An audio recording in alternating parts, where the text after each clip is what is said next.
Hope everything is fine. हम लोग early nationalist को समझने की कोशिश कर रहे हैं।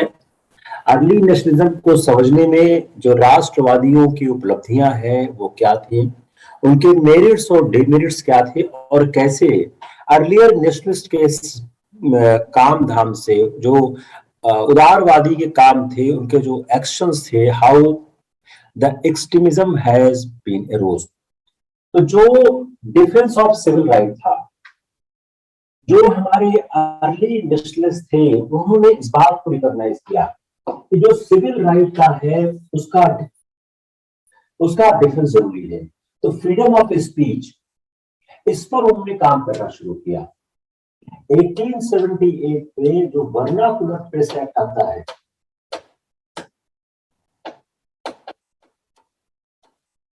का जो वर्नाकुलर प्रेस एक्ट आता है, उसके बाद से तो एक प्रबल स्थापित होती है। तो ब्रिटिश एम्पायर है वह इस बात की कोशिश करता है कैसे वह लोगों के आवाज को कम करके, कैसे लोग कम से कम अपनी बातें कह सके। वर्नाकुलर प्रेस एक्ट एक इंपॉर्टेंट मील का पत्थर है 1878 का एक्ट, जिसने बहुत ज्यादा लोगों को उत्तेजित किया। तो जो कांग्रेस का प्रेस की आजादी का संघर्ष था, शायद वह एक ऐसा बड़ा संघर्ष था जिसने उस समय की पूरी विचारधारा को चेंज किया। All the issues has been taken into the different level by the freedom of the press। तो उन्होंने प्रेस के फ्रीडम को सिक्योर करने की कोशिश की। तो अगर हम इसके प्रेस के फ्रीडम पे बात करने की कोशिश करते हैं, 1824 1824, if we see the history of the freedom of press, तो 1824 में राजा राममोहन राय ने प्रोटेस्ट किया फ्रीडम ऑफ प्रेस को लेकर, और उन्होंने एक मेमोरेंडम लिखा सुप्रीम कोर्ट को 1884।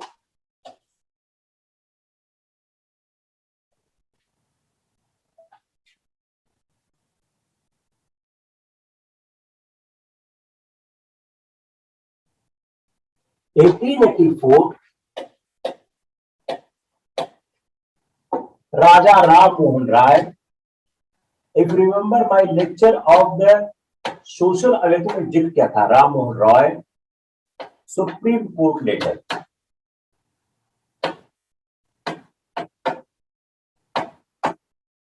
अठारह सौ 24 में राजा राममोहन राय ने एक चिट्ठी लिखी सुप्रीम कोर्ट को।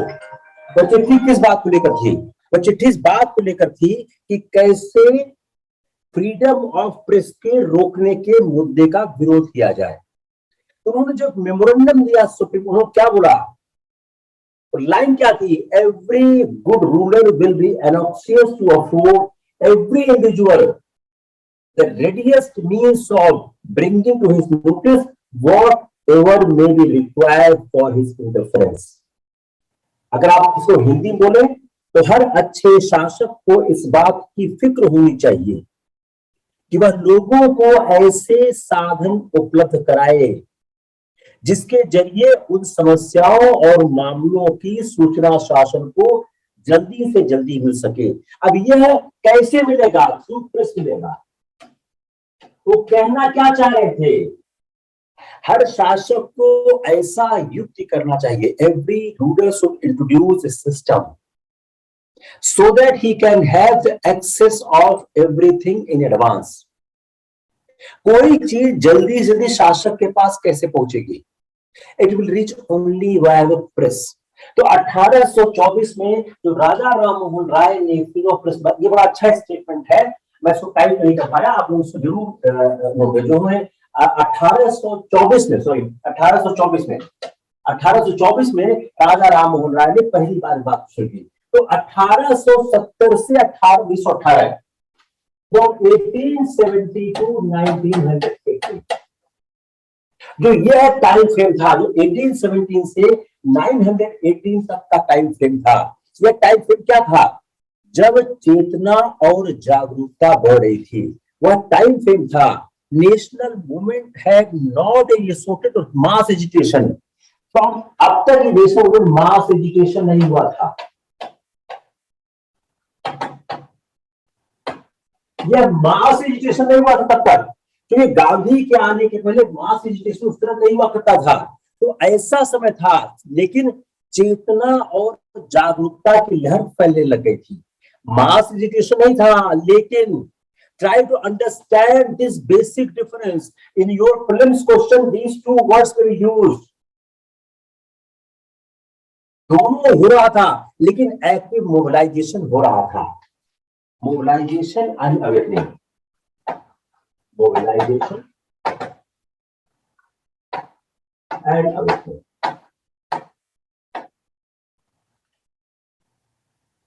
तो जो 1870 से 1918 के बीच का समय था, जिसमें एक मास मूवमेंट तो नहीं हुआ, लेकिन अवेकनिंग, जागरूकता हो रही थी और मास को मोबिलाइज करने का प्रयास हो रहा था।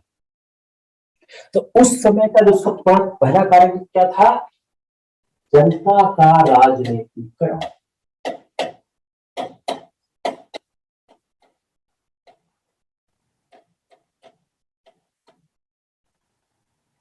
जो पॉलिटिसाइजेशन ऑफ मॉसेस था, वह सबसे इंपॉर्टेंट था।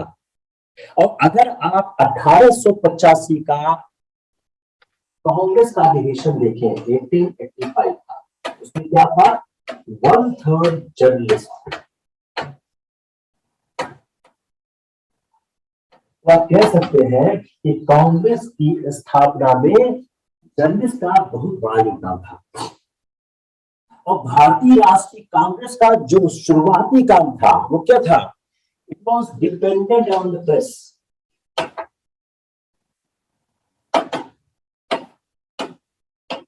यह प्रेस पर डिपेंडेंट था।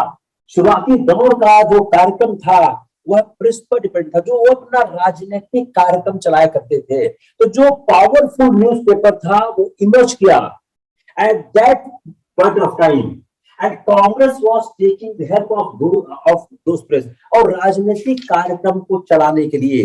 अब चूंकि इनिशियल टाइम में, because in initial time there was no organisation of the Congress, no organisation, तो करते क्या थे? Dependent on the press, press पर निर्भरता। When there is no political organization having by the Congress, then what Congress will do? Congress was dependent on the press. अब चूंकि कोई ऐसा आधार तैयार नहीं था, अब इन्होंने जो प्रपोजल पास की कांग्रेस ने, वह प्रपोजल जनता के बीच कैसे जाए? Via press. प्रेस के माध्यम से वह प्रपोजल जनता के बीच जाया करते थे, और जो अखबार थे वही छापते थे। अब ब्रिटिश शासन के खिलाफ जो संघर्ष था, उसके कई इंपॉर्टेंट न्यूज़पेपर्स थे। हमने पहले उनका नाम का जिक्र किया है। जी सुब्रम अय्यर का था the Hindu. G Subram Iyer,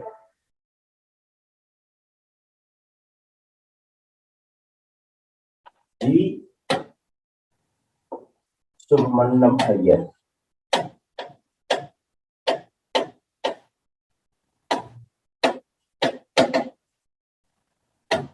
the Hindu. हमने पहले देखा है कि जी सुब्रम अय्यर का हिंदू हुआ करता था। ये क्या थे? जी सुब्रम अय्यर इसके संपादक थे। स्वदेश मित्रम, स्वदेश मित्रम।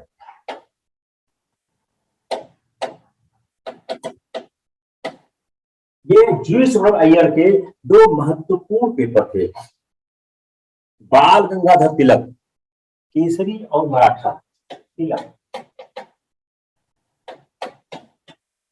केसरी एंड मराठा।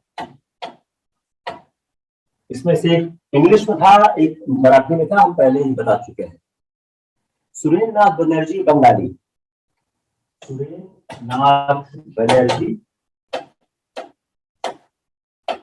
बंगाली, अय्यर तिलक, सुरेंद्रनाथ बनर्जी बंगाली। शिशिर कुमार मोतीलाल घोष, अमृत बाजार पत्रिका।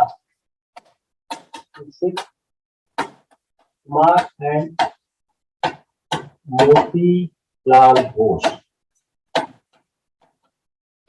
अमृत बाजार पत्रिका। अमृत बाजार पत्रिका था सुशील कुमार घोष और मोतीलाल घोष। गोपाल कृष्ण गोखले सुधारक, Gopal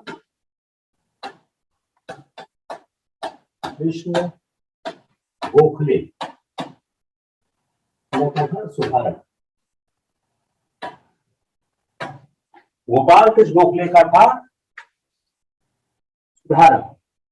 N Sen Indian Mirror, N Sen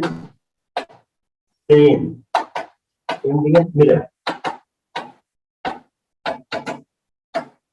N Sen का था इंडियन मिरर।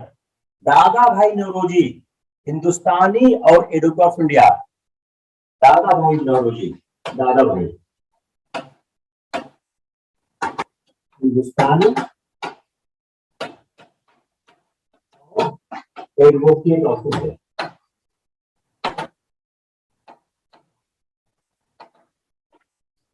ये कुछ ऐसे महत्वपूर्ण नेता थे जिनकी यह अपना पत्र निकाला करते थे। पंजाब में था द ट्रिब्यूनल व अखबार आम, बंगाल में था इंद्र प्रकाश बंगभवन। ये ऐसे अखबार थे जिनका वो जानना जरूरी क्यों है। Besides your prelims exam, mains में अगर प्रेस की आजादी पर सवाल आता है पोस्ट 1857, तो आपको इनका नाम याद होना चाहिए, तब आप अपने आंसर को सपोर्ट करेंगे। अब होता क्या था कि उस समय, लिख लिया आपने, आई कैन रब इट, उस समय को जो माहौल था उसमें ज्यादा लोग पढ़े लिखे थे नहीं। तो जब कोई पत्र छपता था तो कांग्रेस की कार्यवाहियों को छापता था। तो जो गांव का इलाका था, the village areas, the people used to read it and whole village used to listen it. तो यह जो प्रेस का आरंभिक प्रयास था, यह आरंभिक प्रयास उस समय राजनीतिक रूप से शिक्षित कर रहा था। अब उस समय अगर हम देखें, जो पत्रकार थे कौन, जो पत्रकार थे वो थे कौन? वो पत्रकार देश और समाज सेवा से जुड़े लोग थे जो एक राजनीतिक कार्यकर्ता के रूप में कार्य करते थे, और ये बड़े सस्ते में अखबार छपते थे। 1868 में अमृत बाजार पत्रिका को मात्र 32 में स्टार्ट किया गया।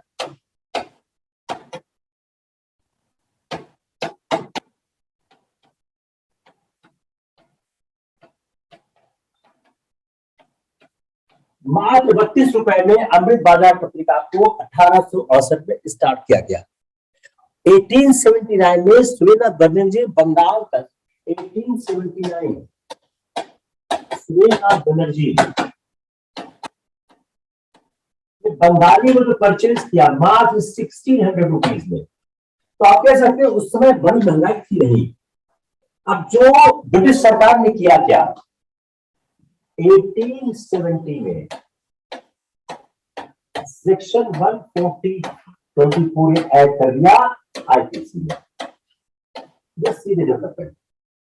1870 में ब्रिटिश सरकार ने आईपीसी में 124 जोड़ दिया, जिसमें क्या हुआ कि कोई भी आदमी अगर ऐसी बात करेगा जो ब्रिटिश विरोधी भावना उत्पन्न करेगा तो उसको 3 साल से लाइफ इम्प्रिजनमेंट, आजीवन कारावास,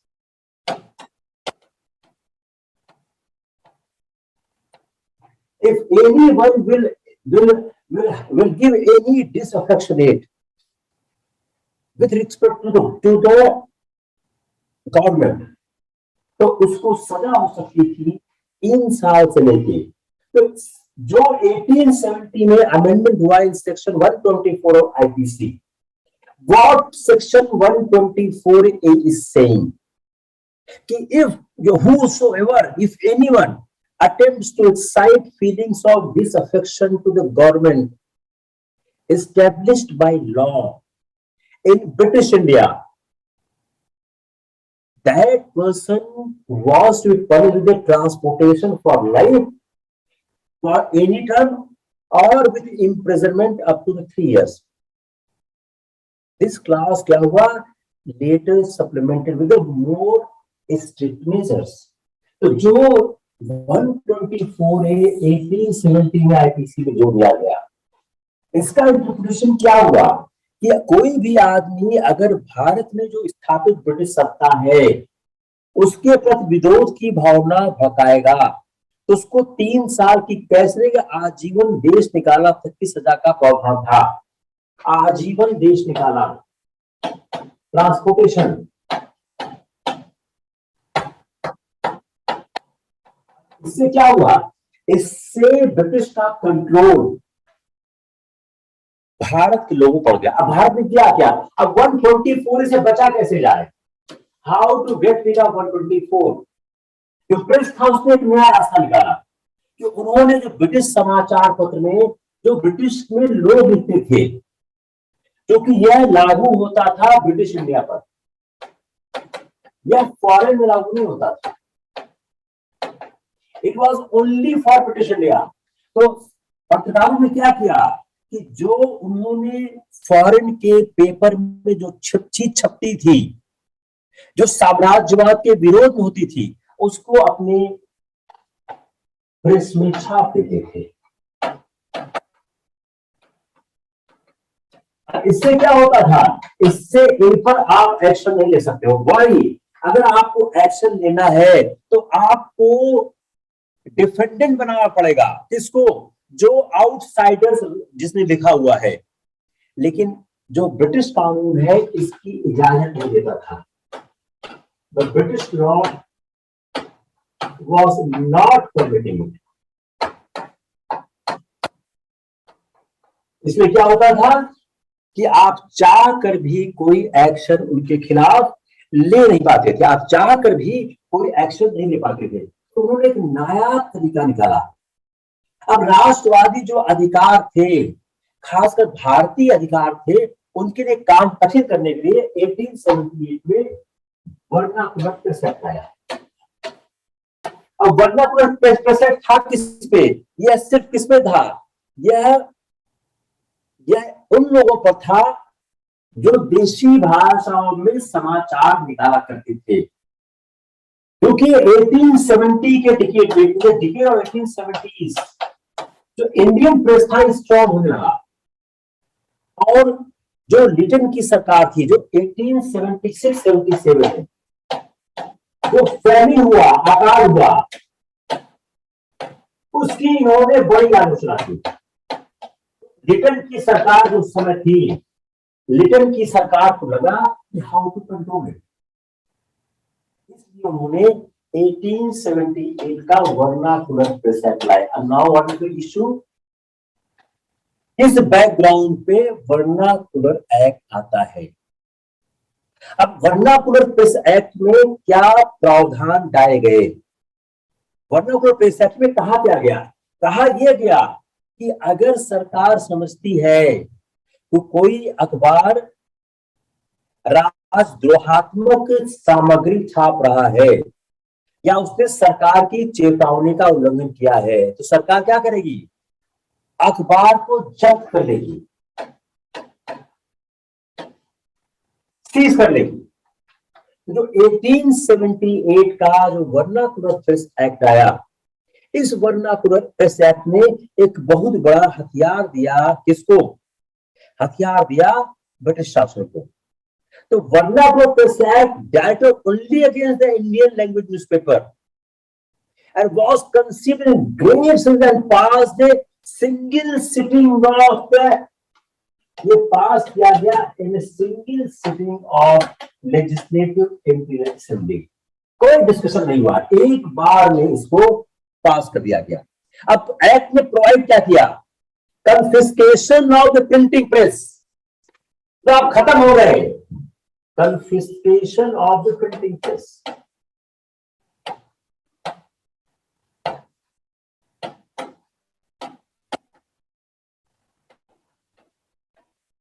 Confiscation of the printing press.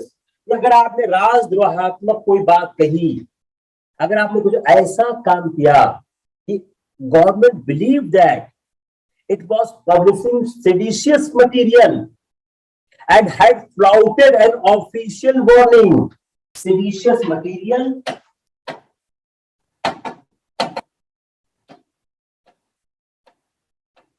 and flouted official warning। अगर ऐसा कोई काम सरकार समझती है तो government can confiscate your press at the instruments. अब इसमें क्या हुआ, इसका अपोज हुआ, इसका अपोज किया गया, इसका अपोज किया गया और सार्वजनिक मुद्दों पर यह सबसे बड़ा विरोध प्रदर्शन था। Before that no such education, सबसे बड़ा विरोध प्रदर्शन हुआ 1878 के एक्ट पे। तो 1869 के एक्ट पर इतना बड़ा विरोध प्रदर्शन नहीं हुआ था और इस कानून के खिलाफ उन्होंने संघर्ष किया और उससे क्या हुआ, 1881 में रिपन ने इसे वापस लिया। It was the victory of the nationalist. इस प्रेस को इस एक्ट को 1881 को वापस लेना पड़ा। तो बन्नापुरम प्रेस एक्ट की अगर बात कही जाए तो बनाया किसने गया था, ये बनाया गया था अमृत बाजार पत्रिका के अधीन क्वेश्चन। बन्नापुरम प्रेस एक्ट अमृत बाजार पत्रिका के लिए बनाया गया। उस समय अमृत बाजार पत्रिका अंग्रेजी में छपा करता था। It was made for the Amrita Bazar Patrika. हुआ क्या कि उस समय अमृत बाजार, उस समय जो अखबार था अंग्रेजी और बंगला दोनों भाषाओं में छपता था। अब चूंकि सरकार इसके खिलाफ था, उन्होंने क्या किया, उन्होंने रातों रात इसको सिर्फ अंग्रेजी कर दिया, ओनली इंग्लिश। उन्होंने बंगाली छापना बंद कर दिया, ओनली इंग्लिश। तो सरकार जो उसको कंट्रोल करना चाहती थी वह कंट्रोल नहीं कर पाई। अब पत्रकारिता के लिए ब्रिटिश सरकार द्वारा सजा पाए पहले भारतीय कौन थे, सुरेंद्र नाथ बनर्जी, फर्स्ट इंडियन जिनको सजा मिली पत्रकारिता के for the journalist action, Surendra Nath Banerjee. ये क्यों हुई, एक मुकदमे के फैसले के खिलाफ उन्होंने कुछ लिखा था। और सुरेंद्र नाथ बनर्जी के जो 2 माह की जो कैद मिली, सजा दी गई, और उस सजा में जो एक जज थे रोमेश चंद्र मित्र, वह उस सजा को देने से असहमत थे। जो रोमेश चंद्र मित्र एक जज थे वह उस सजा को देने से असहमत थे। नाउ कम ऑन द तिलक। तिलक का बहुत बड़ा इशू है विथ रिस्पेक्ट टू प्रेस किया जाती। अब तिलक के साथ क्या है, 1856 में उनका जन्म हुआ, वो ग्रेजुएट हुए और वो आंदोलन शुरू कर दिया। 1893 तिलक ने 1893 में जो राष्ट्रीयता के चेतना के प्रसार के लिए उन्होंने गणपति पूजा को सुनाया। तो 1893 गणपति और फिर 1896 शिवाजी, दोनों ने कार्यक्रम शुरू किए फॉर द रिलेशन अवेकनिंग। और उन्होंने उत्पाद शुल्क के विरोध में विदेशी वस्त्र बहिष्कार, बायकॉट, विदेशी वस्त्र बहिष्कार आंदोलन उन्होंने चलाया। और यह बायकॉट आंदोलन तिलक ने सबसे पहले शुरू किया वहां पे, और इसमें पूना साहित्य सभा ने मदद की। 1897 में पूना में प्लेग फैला, सब लोग चले गए, सब लोग पूना से चले गए, लेकिन तिलक नहीं गए। और उन्होंने सरकार के रवैये की आलोचना की। और जो यह सरकारी अफसरों का जो यह कार्रवाई थी, द एक्शन था, उसमें 27 जून 1898 चापेकर बंधुओं ने, जो चापेकर ब्रदर्स थे, उन्होंने जो पूना के पेक में नजर से रैंड और आयरस इनकी हत्या कर दी। तो एक सवाल कई बार आता है कि इन्होंने क्यों हत्या कर दी। फिर तिलक को सेक्शन 124 में गिरफ्तार कर लिया गया, तिलक को सजा दी गई और तिलक को प्रेस के नाम पर पनिशमेंट सरकार ने दिया। ये आपका हुआ डिफेंस ऑफ सिविल लिबर्टीज का पहला इशू। व्हाट द इशू, कि किस तरह से उन्होंने जो फ्रीडम ऑफ स्पीच था उसमें स्ट्रगल किया। अब 1897 में जो दूसरा इशू है, जो गवर्नमेंट ने तिलक को अरेस्ट किया और उनको ट्राई किया फॉर स्प्रेडिंग डिसअफेक्शन, उनको लॉन्ग टर्म इम्प्रिजनमेंट दिया गया। उसी समय पूना के दो भाइयों को, तो पूना के दो नेताओं को, नाटू ब्रदर्स, इनको डिपोर्ट कर दिया गया विदाउट ट्रायल। और उसी समय जो लोगों ने प्रोटेस्ट किया, तिलक क्या हो गए, ऑल इंडिया लीडर हो गए। फर्स्ट ऑल इंडिया लीडर वो इमर्ज एज तिलक। तो नेशनल मूवमेंट था अप टू 1905, ये डोमिनेट करता था किसके द्वारा, जिनको हम मॉडरेट कहते हैं, मॉडरेट नेशनलिस्ट कहते हैं। क्यों कहते हैं, इनका जो पॉलिटिकल मेथड्स था वो क्या था, constitutional agitation within the walls of law, slow था, ऑर्डरली पॉलिटिकल प्रोसेस था। वो बिलीव क्या करते थे, ये करते, if the public opinion was created and organised popular demands, authorities through petitions concede these demands gradually and step by step. It is his philosophy. What is the philosophy of the moderates? अगर philosophy of moderates को आपको देखना है तो start from him.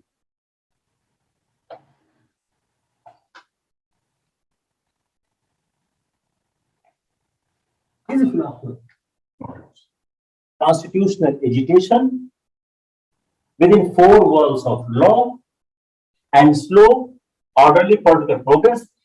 अगर public opinion को create किया जाए, ऑर्गेनाइज किया जाए लोगों को, तो जो सरकार है वो धीरे धीरे उनकी मांग को मान लेगी। इसलिए जो उनका पॉलिटिकल वर्क था, वो पॉलिटिकल वर्क क्या था, ये टू लॉन्ग डायरेक्शन था। क्या था, फर्स्ट पब्लिक ओपिनियन, एक इंडिया में पब्लिक ओपिनियन बनाई जाए, उससे क्या है, पॉलिटिकल कॉन्शियसनेस अराउज होगा, उससे नेशनल स्पिरिट आएगी, लोग यूनाइट होंगे।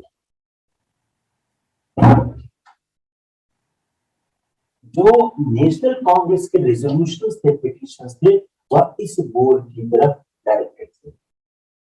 दूसरा परसुएशन, ब्रिटिश गवर्नमेंट को कि वह रिफॉर्म को इंट्रोड्यूस करे, इस पर जो डायरेक्शंस नेशनलिस्ट थे।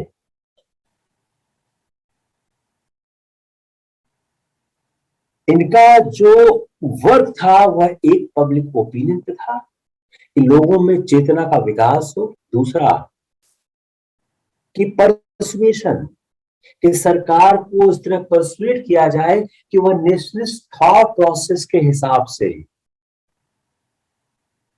वह सुधारों को दे। अब जो मॉडरेट नेशनलिस्ट बिलीव करते थे कि जो ब्रिटिश पीपल पार्लियामेंट है, वह, इनका जो विश्वास था कि British people parliament wanted to just to India, but they did not know the true state of affair there. इसलिए एजुकेटिंग इंडियन पब्लिक ओपिनियन,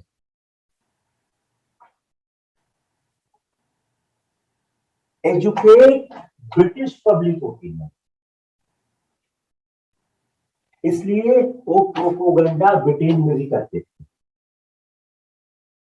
और उन्होंने ब्रिटेन में भी लोगों को भेजा। समझने की कोशिश करिए, इनका विश्वास था कि जो ब्रिटिश पीपुल पार्लियामेंट है वो इंडिया के प्रति अच्छा विचार रखती है, लेकिन उनको भारत के अंदर ट्रू अफेयर है उसका पता नहीं है।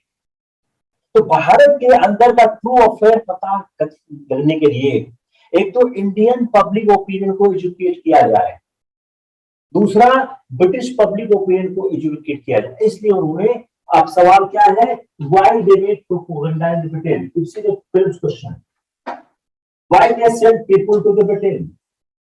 तो उनका जो पहला पार्ट क्या बोला है कि British people and parliament wanted to just to India but they do not know the truest affair. उनको भारत के अंदर की स्टेट अफेयर पता नहीं है। तो एक तरफ तो हम एजुकेट करें इंडियन पब्लिक ओपिनियन को, साथ साथ ब्रिटिश पब्लिक ओपिनियन को भी एजुकेट करें।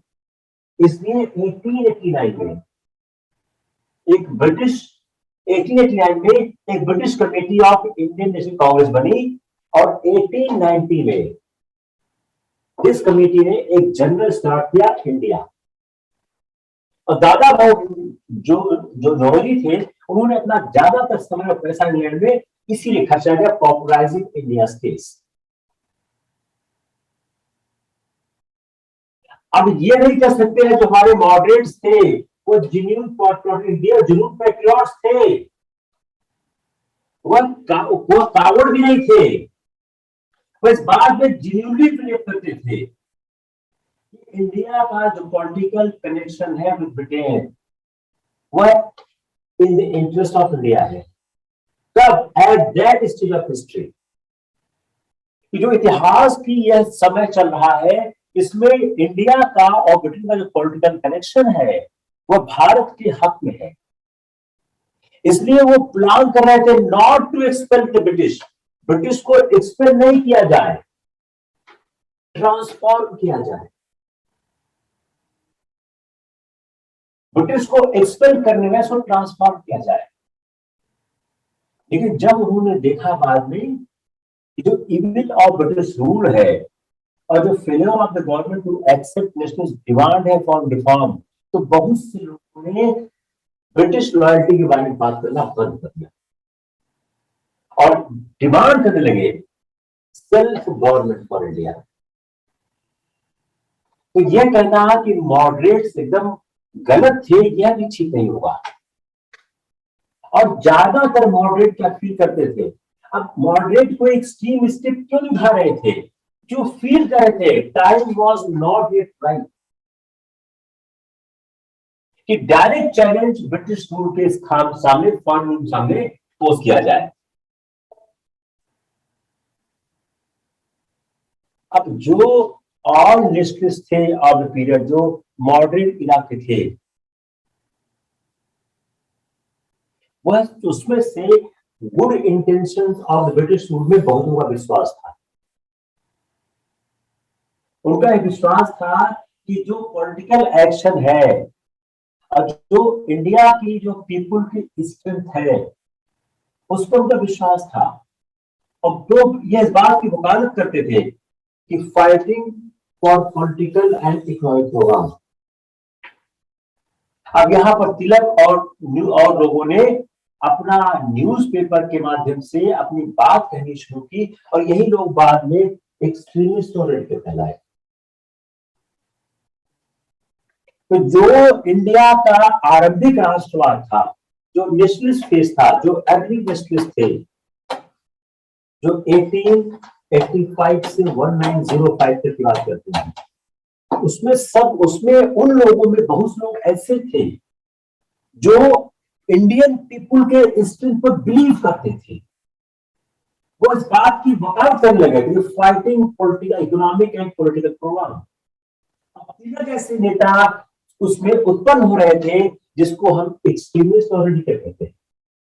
क्लियर हुआ? Any problem? अब सरकार का रवैया समझने की कोशिश करते हैं। Any issue, any problem? Very good. Now let's understand the government motive और इंटेंशन। अब सरकार का रवैया क्या था?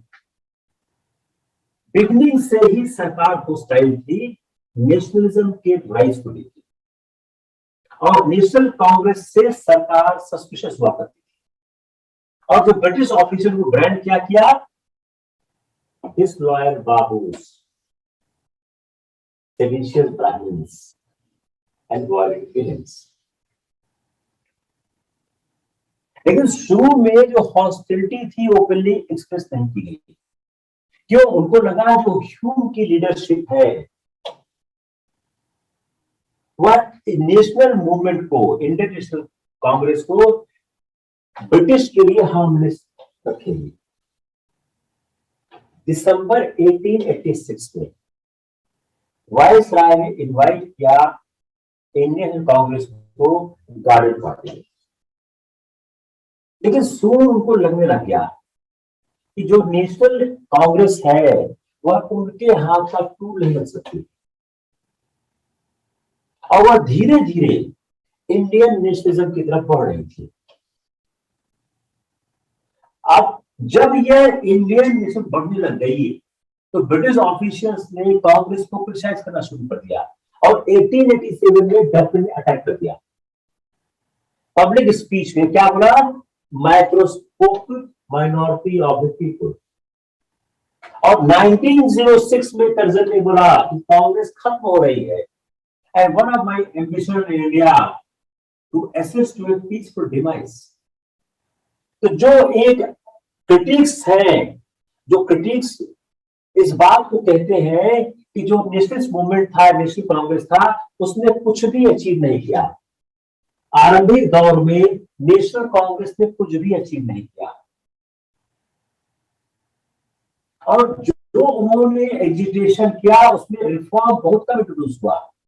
क्रिटिक्स ये भी कहते हैं कि इस ईयर में जो कांग्रेस थी उसका कोई मासेस में रूप नहीं था। इस आलोचना में कुछ सत्यता जरूर है, लेकिन यह कहना गलत है कि national movement was a failure. The initial struggle of the national Congress was a failure. National Congress ने क्या किया, succeeded creating a wide national awakening, feeling belong to one common nation, trained people in the art of political work, popularized the ideas of democracy and nationalism, propagated the modern outlook, exposed the evil results of the British rule. जो economic और जो imperialistic character है British empire का, उसको expose कर दिया कि जो ब्रिटेन है इंडिया को सप्लायर ऑफ रॉ मटेरियल्स बना रहा है, वो सिर्फ रॉ मटेरियल का सप्लायर बना रहा है, और ब्रिटिश मैन्युफैक्चरर्स का वह बेचने का बाजार बना रहा है, उसके इन्वेस्टमेंट का एक बाजार बन रहा है। एक कॉमन पॉलिटिकल प्रोग्राम एस्टेब्लिश किया कि India must be ruled in the interest of the Indians. तो जो इश्यू ऑफ नेशनलिज्म था उसको इंडियन लाइफ में उन्होंने पेनिट्रेट किया। तो अगर यह कहा जाए कि आरंभिक दौर का जो राष्ट्रवाद असफल रहा है, तो शायद एक बेहद एक अच्छा स्टेप नहीं है, इसमें वीकनेस भी थी जिसको सक्सीडिंग जनरेशन ने रिमूव किया, और एक विगरस नेशनल मूवमेंट बनाया, और उस पर बात का पॉलिटिकल प्रोग्राम और पॉलिटिकल एजुकेशन आगे गया। अब अगर हम जरा मॉडर्न पॉलिटिक्स को हम फेज बांटते हैं, यह एक सवाल मैंने कंसेप्चुअलाइज किया है कि सवाल आ सकता है। देखिए, अगर आप थोड़ा सा पेपर देखिए, चाहे वो हिस्ट्री ऑप्शनल हो या जीएस का हो, उसमें एक प्रवृत्ति बना दी है सिविल सर्विसेज ने, एक छोटे से पोर्शन पर पूरा सवाल पूछ देते हैं, और आपने वह पोर्शन पढ़ा हुआ है, you have studied that portion, but unfortunately you have not dissected that portion, that's why you are unable to answer. मान लीजिए कि वह सिर्फ इसी पर पूछ रहे हैं कि वर्नाकुलर प्रेस एक्ट में कैसे भारत में राष्ट्रवाद को जागृत किया, सिर्फ ये पूछ लें। आपने वर्नाकुलर प्रेस एक्ट तो पढ़ा हुआ है, लेकिन वर्नाकुलर प्रेस एक्ट के इम्प्लीकेशंस नहीं समझे हैं आपने। तो जो मार्क्स जीएस में नहीं मिल रहा है, ऑप्शनल में नहीं मिल रहा है, शिकायत इस समय सोशियोलॉजी की शिकायत है, पॉलिटिकल साइंस की शिकायत है, हिस्ट्री की शिकायत है, ज्योग्राफी की कंप्लेन है कि साहब मार्क्स नहीं मिल रहे हैं। उसका रीजन क्या है कि जब भी सेगमेंटेड इश्यूज पर सवाल आते हैं, you are unable to answer. तो we have to prepare a very deceptive way. तो जो हम लोग पढ़ाने की कोशिश कर रहे हैं, पूरा डिसेक्ट करने की कोशिश कर रहे हैं, कैसे अगर बहुत अंदर डीप घुस के सवाल आ जाए तो आप उस सवाल को आंसर कर सको। तो यही मैं आंसर करूंगा, phases of the modern politics. अब ये 1892 से 1904 ये एक मॉडरेट पॉलिटिक्स है, इसी हम फेज निकालने की कोशिश करते हैं। तो जो ब्रॉड पैटर्न है कांग्रेस रेजोल्यूशन का, अगर हम 1892 से 1904 के बीच के कांग्रेस के रेजोल्यूशन को पढ़ें, उसकी ब्रॉड प्रैक्टिस क्या है, वो ऑलमोस्ट सेम है। लेकिन जो काउंसिल रिफॉर्म है यह 1892 के बीच सरफेस नहीं करती है। जस्ट ट्राई टू अंडरस्टैंड कि कांग्रेस का जो ब्रॉड रिजोल्यूशन अगर हम देखें तो remain on the whole same council reform, लेकिन यह 1892 से 1904 के बीच फिगर नहीं करता है। Why? Because some concession granted by 1892। और कांग्रेस लीडर्स क्या हो गए, वो इलेक्ट हो गए। तो एक सवाल यहीं से आप बनाइए कि why the council reform demand was not surfacing in the Congress resolutions between 1892 and 1904। 1892 के पहले भी थी, 1904 के बाद भी थी, लेकिन 1892 से 1904 के बीच में आप लोग पढ़ने की कोशिश करिएगा। I have read the whole the Congress resolutions, I have tried to conclude this as the conclusion कि 1892 से 1904 के बीच में जो कांग्रेस की डिमांड थी उसमें काउंसिल रिफॉर्म नहीं था। वह क्यों नहीं था? क्योंकि कुछ कंसेशन ग्रांट कर दिए गए थे। उस कंसेशन के देने के कारण जो कांग्रेस लीडर्स थे वह इलेक्ट हो गए थे। दूसरा, जो लगातार फैमिन था और कॉटन एक्साइज इशू था, ये फोकस कर रहा था economic attention on economic matters. जो गोखले की स्पीच थी बजट में इन 1901, वह नेशनलिस्ट इकोनॉमिक थ्योरी को एक्सपाउंड कर रही है on the floor of imperial state council. ये फर्स्ट टाइम वहां पे एक्सपाउंड किया और बिपिन चंद्र पाल ने पॉइंट आउट किया ड्रेन ऑफ वेल्थ डॉक्ट्रिन, कि कैसे यह जो ड्रेन ऑफ वेल्थ डॉक्ट्रिन है दिन पर दिन हमको हमारा नुकसान कर रही है। जो अर्ली मूवर्स थे रिजोल्यूशंस के, वो एडवोकेट क्या कर रहे थे, परमानेंट सेटलमेंट। किसके साथ? सेटलमेंट विद जमींदार। और आरसी दत्त ने 1890s के डिकेड में डेवलप किया एक ब्रॉडर फॉर्मूला, और 1899 के सेशन में जिसको उन्होंने प्रिसाइड किया आरसी दत्त ने, उन्होंने पास किया resolution demanding both permanent fixation of revenue ryotwari and ceiling of जमींदार स्टेट। ये क्या था? ये इकोनॉमिक डिमांड थी। इससे क्या होगा? रैयत को अपना टैक्स पता होगा। अब जब रैयत को टैक्स नहीं पता है, आप टैक्स ज्यादा मांगोगे, क्या होगा? यह एक्सपोर्ट सरप्लस की ओर ले जाएगा। आपको सर ने पढ़ाया है ये एक्सपोर्ट सरप्लस की ओर ले जाएगा। क्यों? क्योंकि आपको डिमांड पता नहीं, टैक्स ज्यादा हो गया, तो आपको औने पौने दाम पे सारी चीज बेच देनी होगी। तो एक्सपोर्ट सरप्लस हो गया। अब जो एक्टिविटीज और ऑर्गेनाइजेशन ऑफ द कांग्रेस था, तो अगर हम इसको 3 मॉडरेट फेज देखें तो पहला फेज क्या है? फेज 1892। पहला फेज क्या है? फेज 1892। इस फेज में क्या है? कांग्रेस लार्जली डोमिनेट किससे थी? किसके साथ थी? जो 1892 तक लोग थे जिनसे डोमिनेट कर रही थी, वह बाद के सालों में दिखाई नहीं देते।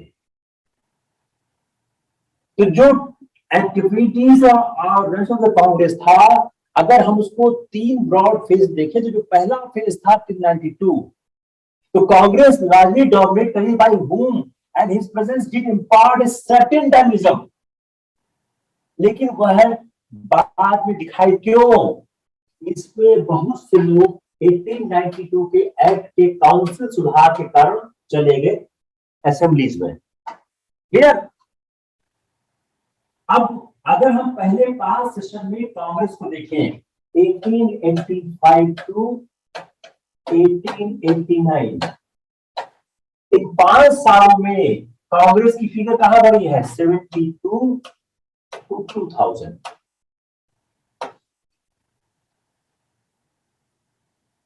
1887 का मद्रास और 1888 का इलाहाबाद, ये क्या ब्रॉड बेस था as compared to the 1890s। और वाइड स्प्रेड इंटरेस्ट कांग्रेस में आया। जो फंड था मद्रास सेशन का कांग्रेस का, कैसे आया? अगर देखें तो वह आम आदमी से आया। जो 5500 रुपए रेस किए गए, वो 1,008 रुपीज, 8,000 लोगों ने इतने छोटे छोटे अमाउंट दिए। दूसरा 8,000 रुपया कैसे आया? ₹2, ₹30। ये क्या बोल रहा है? अब ये 2 चीज क्या बोल रही है? कांग्रेस का विस्तार। समझने की कोशिश करिए आप, जस्ट ट्राई टू अंडरस्टैंड। ये लिखना है एग्जाम में, कहीं न कहीं चिपका के आना है इसको। हम समझाने की कोशिश कर रहे हैं कि कांग्रेस का विस्तार कैसे हो रहा था। दूसरा 1892 के सुधार के कारण कैसे कांग्रेस के जो नेता 1885 से 92 तक थे, how they have been disappeared. Second proposal I will trying to explain कि how the Congress was growing. जो कांग्रेस का कहते हैं 72 से 2000 तक का विस्तार था, उसमें मद्रास और इलाहाबाद का सेशन क्या था? ब्रॉड बेस था। Second, the contribution has given by the number of people. ऐसा है किसी आदमी ने 10,000, ऐसा नहीं था किसी एक आदमी पास, नहीं, लोगों ने पैसा दिया। दीज डोनेशन एक्सप्लेन दैट कि 8,000 लोगों ने 5500 रुपया दिया। सोचिए कितने छोटे छोटे पैसे इकट्ठे हो रहे हैं। इसका एवरेज अगर आप निकालिए तो आपको और इंटरेस्टिंग फिगर आएगी कि 8,000 लोगों ने मिलकर 5500 रुपया दिया, तो पर हेड एवरेज कितना आया? इसमें 1 आना से लेके ₹1 to 8 आना था। दूसरा 8,000 था, ₹2 to 30। तो 2 सेगमेंट पे पैसा रहा था।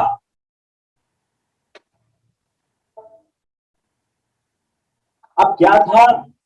कांग्रेस का अपोजिशन हो रहा था सईद अहमद द्वारा। तो जो अपोजिशन था, ओल्ड यूपी इलाइट थे, सईद अहमद साहब थे, वह कांग्रेस की डिमांड का अपोज कर रहे थे। क्यों? अगर कांग्रेस का डिमांड क्या था? Just demand. कांग्रेस की डिमांड क्या थी? Recruitment through a competitive exam, जो भारत में भी हो, इंग्लैंड में भी हो, भारतीयकरण हो। इसका अपोज कौन कर रहे थे? जो यूपी के लाइट सईद अहमद। क्यों? Because there was a difference of education with Hindus and Muslims. If there is a competitive exams in India and abroad, and there will be an energization of the education. So English language was required for the government job. Hindus were the more educated than the Muslims. Therefore, the indigenization of the education of the services is not favoring to the Muslims. It is favoring to the Hindus. Therefore, Syed Ahmad Khan Congress की demand का विरोध करते थे. अब demand क्या क्या थी? Elected councils, demand for elected councils, service recruitments. Hume ने एक एफर्ट किया मुस्लिम सपोर्ट प्राप्त करने का. एक 1878 जो बदरुद्दीन तैयबजी जो 1887 के कांग्रेस सेशन के अध्यक्ष थे, उनका उन्होंने सपोर्ट किया और उन्होंने एक रेजोल्यूशन पास कराया जो हमने बताया 1887 और 1888 के दो रेजोल्यूशन थे. तो 1887 में क्या आया कि अगर बल्क ऑफ कम्युनिटी किसी भी प्रस्ताव का विरोध करती है तो कांग्रेस उसको स्वीकार नहीं करेगी. यही नहीं, उन्होंने रीजनल लैंग्वेजेस का इस्तेमाल किया कि जो 1887 का जो कहते हैं जो पैम्फलेट था पीजेंट को अपने पक्ष में लाने के लिए, उन्होंने पैम्फलेट को 12 भाषाओं में छापा. लेकिन यह जो इफर्ट थे शॉर्ट लिव रहे. जो अलीगढ़ मुस्लिम एलीट था वह स्टिल बाहर रहा क्योंकि इलेक्टेड काउंसिल से उनका फायदा नहीं हो रहा था. हिंदूज उसमें डोमिनेट कर जाते और कॉम्पिटिटिव जो एग्जामिनेशन था उसमें इंग्लिश लैंग्वेज के कारण मुसलमानों को फायदा नहीं हो रहा था. जो 1893 का रॉयट था उसने क्या किया, मुस्लिम एलिनेशन को और स्ट्रेंथन किया. और जो परसेंटेज ऑफ डेलीगेट्स थे कांग्रेस में जो एवरेज करते थे 3.5 between 85 and 92 fell to only 7.1 between 1893 and 1904.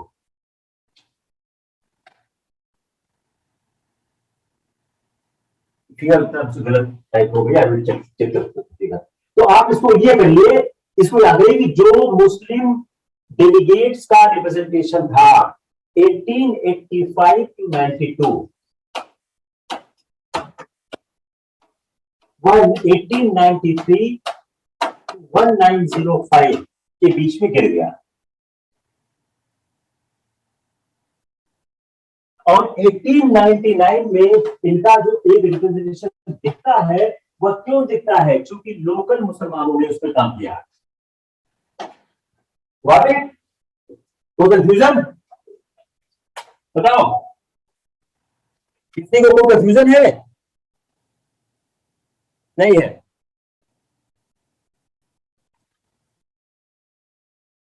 समझ आ रहा कि नहीं आ रहा है? समझ में आ रहा है या नहीं आ रहा है, ये आप बताइए. यह 13.5 सॉरी, यह 13.5 और यह 7.1. तो जो 1893 का राइट था उस राइट के कारण मुस्लिम एलिगेशन बढ़ा. जो मुस्लिम डेलीगेट्स थे कांग्रेस के 1885 से 1890 13.5% थे, वह यहां पे घट के 7.1% हो गए. 1899 में कुछ मुस्लिम ज्यादा थे, लेकिन वो क्यों थे? लोकल मुस्लिम्स पार्टिसिपेट किए थे. Due to the participation of the local Muslim. अब अगर हम देखें तो कांग्रेस ने कोई इफर्ट नहीं लिया. कांग्रेस को जो लीडर थे उन्होंने आफ्टर 87-88 कोई इफर्ट नहीं दिया कि मुस्लिम कांग्रेस में आए. क्यों? क्योंकि कोई भी राइवल मुस्लिम पॉलिटिकल ऑर्गेनाइजेशन नहीं था. तो उस बात का खतरा यह था कि मुस्लिम जाएंगे कहां से. और जो यह स्ट्रेटजी थी उनकी कि मुस्लिमों को अपने कांग्रेस में लाया जाए, वह अबंडन कर रही मोर quickly as soon as it found have arrived intense official suspicion. and hostility of Dufferin in 1888. जब उन्होंने बोला कि कांग्रेस एक माइक्रोस्कोपिक माइनॉरिटी है, जो एक, अब यहां क्या हुआ, जो एक फ्राइटेंड कांग्रेस लीडरशिप थी उसने ह्यूम की बेइज्जती कर दी और यहां से मास कॉन्टैक्ट वाज कमेंडेड और ह्यूम इंग्लैंड चले गए। अब Congress field doldrum in the 1890s। जब कांग्रेस 1890s में डोरड्रम में आ गई तो उसमें क्या हुआ, कांग्रेस के सारे फैसले कॉकस लेता था। सुरेंद्रनाथ बनर्जी, डब्ल्यू.सी. बनर्जी और आनंद चार्लू एंड फिरोज शाह मेहता, रानाडे इनके एडवाइजर थे। कोई इफेक्टिव लीडरशिप नहीं थी जब तक मेहता ने ज्यादा इंटरेस्ट लेने की बात नहीं सोची। फ्रॉम 1899 तो जो कांग्रेस थी वह डोरड्रम में आ गई। डिसीजन एक कॉकस लिया करता, बनर्जी, डब्ल्यू.सी. बनर्जी, आनंद चार्लू, फिरोज शाह मेहता, रानाडे उनके एडवाइजर थे। अब कोई इफेक्टिव लीडरशिप नहीं बनी तब तक जब मेहता ने डिसाइड नहीं किया कि एक्टिव इंटरेस्ट है कांग्रेस से। फ्रॉम 1899 ये हुआ फर्स्ट फेज। लिख लो क्या first phase. Now come the second phase.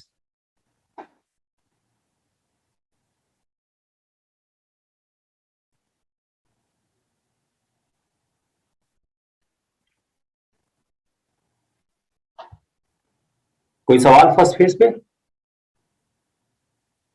देखिए इसको बहुत ही संजीदगी से तैयार किया गया है। अगर आप इसको एग्जाम हॉल में लेकर नहीं जा पाते हैं तो कोई फायदा नहीं हुआ, तो कितनी मेहनत किए जाए कोई फायदा नहीं हुआ। Any problem anyone has? बहुत सी सिंपल सी बात हमने फर्स्ट फेज में कहने की कोशिश की कि कांग्रेस, उसमें हमने एक बिल्डअप करने की कोशिश की 1892 के काउंसिल एक्ट के कारण कैसे कांग्रेस के कई नेता कांग्रेस के पद से हट गए। दूसरा, how Congress was broad based और नॉट ब्रॉड बेस्ड।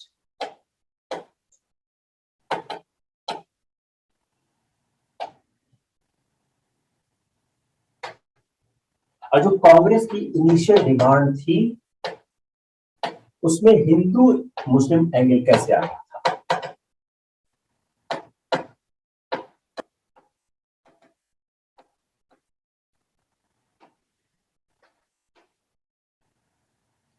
अब जो यह हमने जो फर्स्ट फेज समझने की कोशिश की, उस फर्स्ट फेज के कांग्रेस में जो मॉडरेट कांग्रेस थी वह बहुत छोटा नेशनल सेंटिमेंट्स रिफ्लेक्ट कर पा रही थी। जो ब्रिटिश अनपॉपुलरिटी थी वह लगातार बढ़ रही थी। उसमें दो इंपॉर्टेंट चीज थी, एक तो था प्लेग, दूसरा था एक्साइज ड्यूटी। तीसरा उसमें एडिशन किया कर्जन की एग्रेसिव पॉलिसीज। अब जो पोटेंशियल एक्टिविटी थी, जो पोटेंशियल बेसिस था पॉलिटिकल एक्टिविटी फास्ट बढ़ रहा था। जो वर्नाकुलर जो न्यूज़पेपर्स थे ये 299,000 से 817,000 का सर्कुलेशन हो गया। तो अनपॉपुलरिटी क्या थी? Famines, excise, Curzon package, Curzon aggressive. यह एक पोटेंशियल बेसिस दे रहे थे फॉर पॉलिटिकल एक्टिविटीज को। ये रिफ्लेक्ट कैसे हो रहा था? वर्नाकुलर जो न्यूज़पेपर थे उनका सर्कुलेशन इससे बढ़ गया। अब जो ये बड़ा इंपॉर्टेंट पार्ट क्या है कि जो जर्नल्स जो है who were against the British Empire, who were initially writing against the British Empire, they were critical of the Congress. Now, why the generals were critical of the Congress? जो बांग्लादेशी था कलकत्ता का, केसरी था, काल था, यह कई कारणों से कांग्रेस के क्रिटिकल हो रहे थे। अब जो जमीन तैयार हो रही थी, यह राइज ऑफ एक्सट्रीमिज्म में तैयार हो रही थी। तो यहां से सवाल का आंसर क्या आएगा? आप जब लिखोगे राइज ऑफ एक्सट्रीमिज्म, तो आप फर्स्ट पेज को भी लिखोगे और फिर इसको भी लिखोगे। अब जो बंगाल में जो सुरेंद्रनाथ बनर्जी थे, उनका बंगाली था, और अमृत बाजार पत्रिका था मोतीलाल घोष का, उसका आपस में संघर्ष था। कब था? यह इंडियन एसोसिएशन के टाइम से था।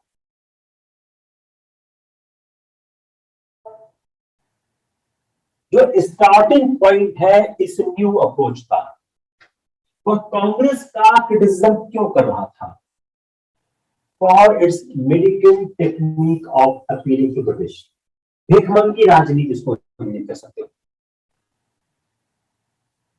यह भिखमंगी राजनीति जो मेरे अगर टेक्निक है, फ्यूटाइल एंड डिसऑनरेबल। यह फ्यूटाइल भी थी, डिसऑनरेबल भी थी, यह शर्मनाक भी थी और उपयोगिता विहीन भी थी। और यह जो इंग्लिश एजुकेटेड लोग थे, यह कॉमन पीपल से एलिनेटेड थे। अब ये लोग जो प्रेयर पिटीशंस था, इसके चक्कर में नहीं पड़ रहे थे। वो प्रेयर पिटीशंस को रिप्लेस कर रहे थे self reliance and constructive work. यह न्यू स्लोगन आ गया। न्यू स्लोगन क्या था? स्वदेशी, national education, complete work in the village. अब देखिए गांधी की तरफ बढ़ रहे हैं। अब इस प्रक्रिया में अंग्रेजी भाषा से दूर रहो, सेल्फ हेल्प करो, वर्नाकुलर यूज करो, ट्रेडिशनल चीजों को यूज करो, पॉपुलर कस्टम जो फेयर थे, मेला थे, हिंदू रिवाइवलिस्ट मूव्स थे, यह बेस्ट वे लिखना गए bridging the gap between the educated need and masses। जो ओवरऑल रिएक्शन था अगेंस्ट द मॉडरेट्स, वो 3 मेन फॉर्म में सामने आया, जो दिखता है ओनली आफ्टर 1905, लेकिन उसके जर्म्स है, सीड्स है 1890 से दिखते हैं। नॉन पॉलिटिकल ट्रेंड क्या था? Self development to constructive work.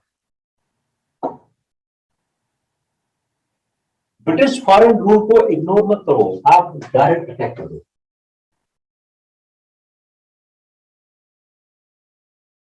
Mass mobilisation for swaraj. New technique, passive resistance, revolutionary terrorism. तो उन्होंने सर्टेन चीजें, एक तो क्या पैसे, दूसरा एक रिवोल्यूशनरी टेररिज्म शुरू किया जो शॉर्टकट रूट था for freedom, by individual violence and conspiracies. तो जो पॉलिटिकल एक्सट्रीमिस्ट थे क्या कर रहे थे? और मास मोबिलाइजेशन की कोशिश कर रहे थे अपने स्वराज के लिए। नई टेक्निक क्या थी? Passive resistance and revolutionary terrorism. और शॉर्टकट क्या फ्रीडम का? Individual violence and conspiracies. जो सिस्टमैटिक क्रिटिक थे मॉडर्न पॉलिटिक्स का, जो फर्स्ट मेड इन 1893-94, जो आर्टिकल लिखे न्यू लैंड्स फॉर ओल्ड, किसी का अरविंद घोष ने लिखा। अरविंद घोष ने रिजेक्ट कर दिया English model of slow constitutional reform, जिसको एडमायर करते थे मॉडरेट्स। उन्होंने कहा ये मच इंफीरियर है। He preferred the French experience and terrible republics. उन्होंने अटैक किया कांग्रेस की मिलिटेंसी, जो कांग्रेस की भिखमंगी राजनीति और रिमार्केबल क्लास कॉन्शियसनेस उन्होंने प्रस्तुत किया, जो उनको कहां से मिला? उनके रिसेंट यूरोपियन एक्सपीरियंस मिला। उन्होंने अर्ज किया कि जो मोस्ट वाइटल और ऑल प्रॉब्लम्स क्या, जो लिंक किया बर्जेस और middle class, which is the Congress represented and the proletariat. तो उन्होंने यूरोपियन एक्सपीरियंस से जो उन्होंने अपना एक एक्सपीरियंस किया, अर्ज किया कि most vital of all problems the establishment of a link between, यह जो दो वर्ग है, जो मिडिल क्लास है और जो कांग्रेस रिप्रेजेंट कर रही है प्रोलेटेरिएट, रियल की क्या है, एक ऐसी पॉलिसी बने, पॉलिसी फॉर बर्जेस, और यही पॉलिसी के पास चांस है इवेंचुअल सक्सेस का।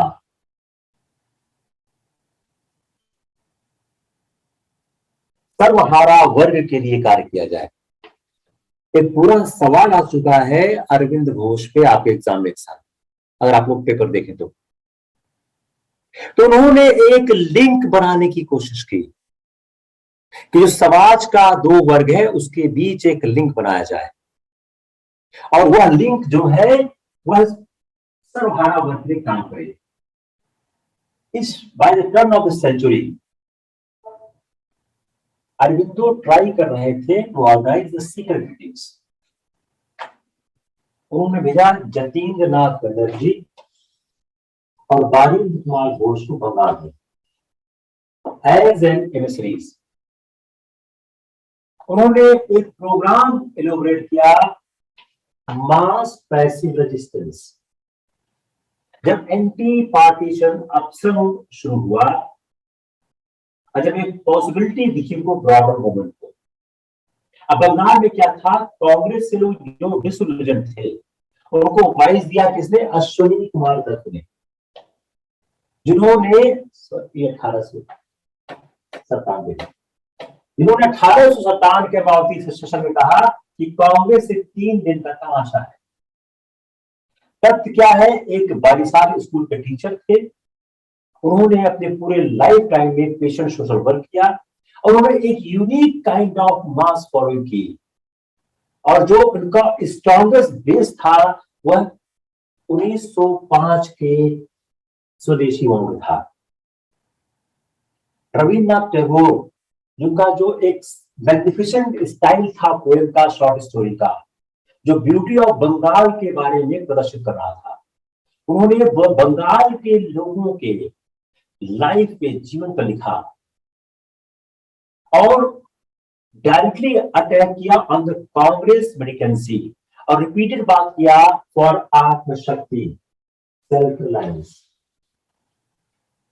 किसके through, swadeshi enterprises, national education, mass contact, कैसे, थ्रू मेला, जात्रास, use of mother tongue in education and political work.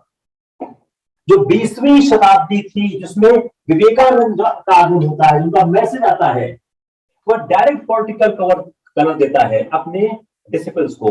और जो आयरिश थी निवेदिता, जिनका नाम था मार्गरेट नोबेल, उन्होंने अपने आयरिश के एक्सपीरियंस से जो यूरोपियन मूवमेंट था उसके बारे में बात कही। जो बंगाली भद्र लोग थे ये फिर टर्न हो रहे थे तो स्वदेशी enterprises.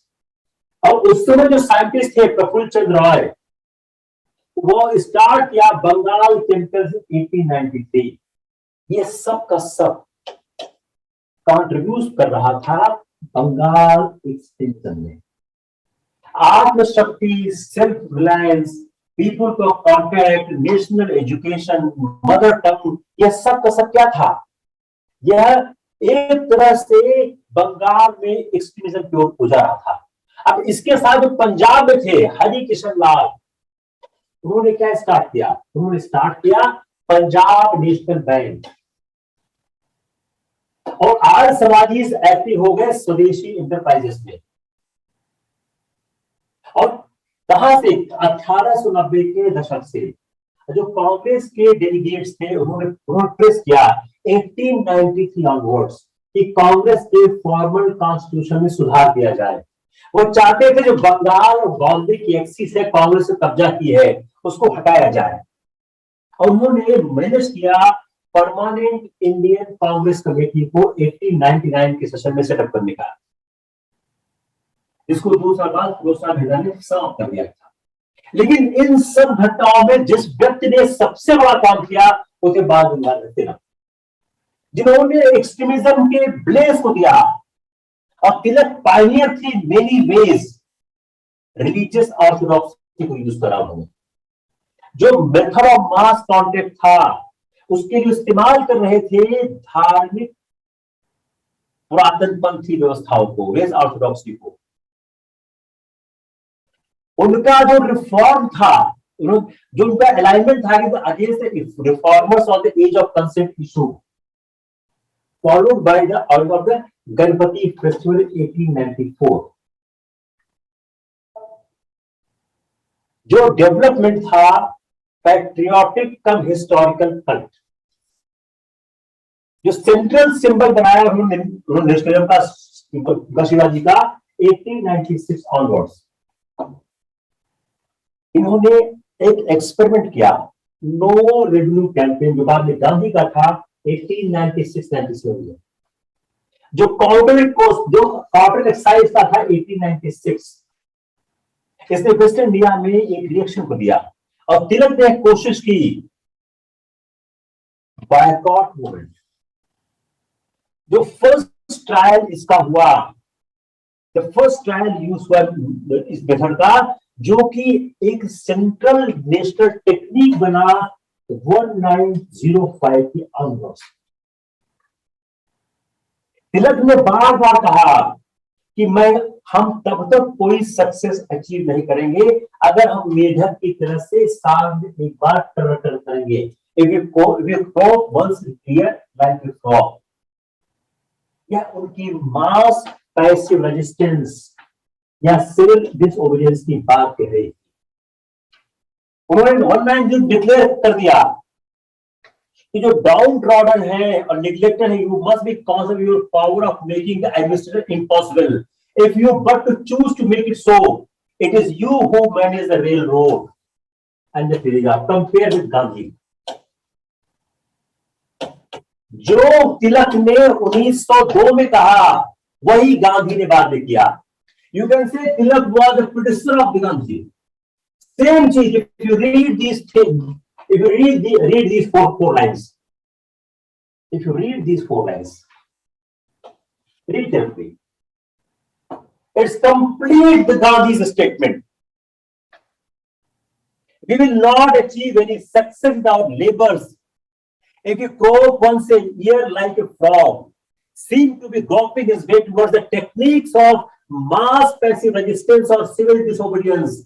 When his speech in 1992 declared, though downtrodden and neglected, you must be conscious of your power of making the administration impossible. If you but choose to make it so, it is you who manage the railroads and telegraph. It is you who make settlements and collect revenues. Before 1905 revealed, जो possibility of mass action, जो obvious जो reaction था क्या था, call for individual violence आ गया। Mass action के possibility के पहले जो मॉडरेट मेथड्स के जवाब में था कि मॉडरेट मेथड का मास एक्शन मास मेथड का औकात नहीं है, उसकी पॉसिबिलिटी बन रही थी। उस समय इंडिविजुअल वायलेंस था, उसका कॉल आ गया। अब जो कॉन्स्टिट्यूशनल एजिटेशन एंड टेररिज्म, ये दो अपोजिट पोल थे, ये यूनाइटेड थे on a common base of elite action. एक शिफ्ट था from one to other was really much easier and socially less dangerous than a breakthrough towards genuine mass action. Just to understand, जो constitution agitation था और terrorism था, ये दो opposite pole थे। ये यूनाइट कैसे हो रहे थे? एक कॉमन बेस था इलीट एक्शन का। तो ये जो शिफ्ट हो रहा था फ्रॉम वन टू अदर, यह इजियर था एंड सोशली लेस डेंजरस था। अगर यह एक मास एक्शन की तरफ बढ़ा होता, जो बिटर फीलिंग थी अराउज हुई, that is Henry Poona plague situation 1897, जिसमें कोई इफेक्टिव मास एक्शन नहीं हुआ, जिसका फर्स्ट ऑब्जेक्ट क्या हुआ, murder of Rand and against by the Chapekar brothers. जो दामोदर चापेकर की ऑटोबायोग्राफी क्या कहती है, complex intermixing patriotic fervor, Brahminical revival and hatred of social reformers. At these parties, they were successful men, while they himself came from struggling lower class. या हीन भावना भी कह सकते हो।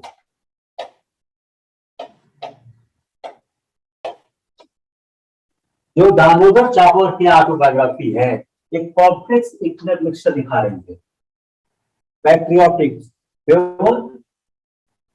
Brahminical revival and hatred of social reformers at this party, because यह लोग successful थे, जो सो कॉल्ड सोशल में सक्सेसफुल थे, और ये क्या है, यह गरीब तबके से आता था।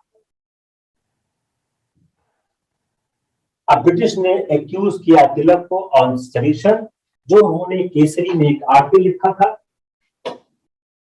जिसमें शिवाजी का एसेसिनेशन जो था, बीजापुर के जनरल का जो हत्या किया था, जस्टिफाई किया।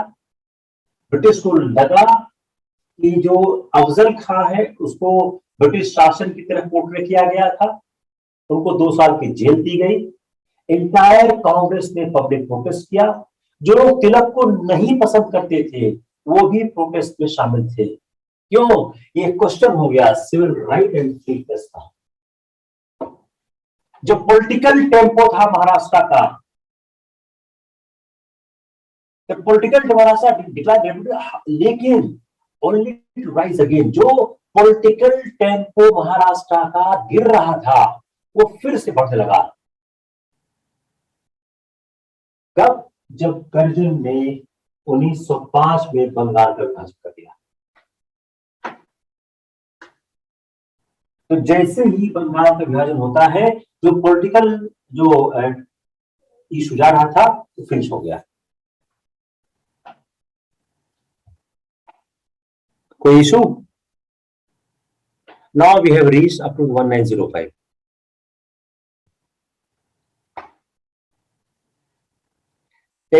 थोड़ा से एक डिटेल बंद कर दो, कहते हैं।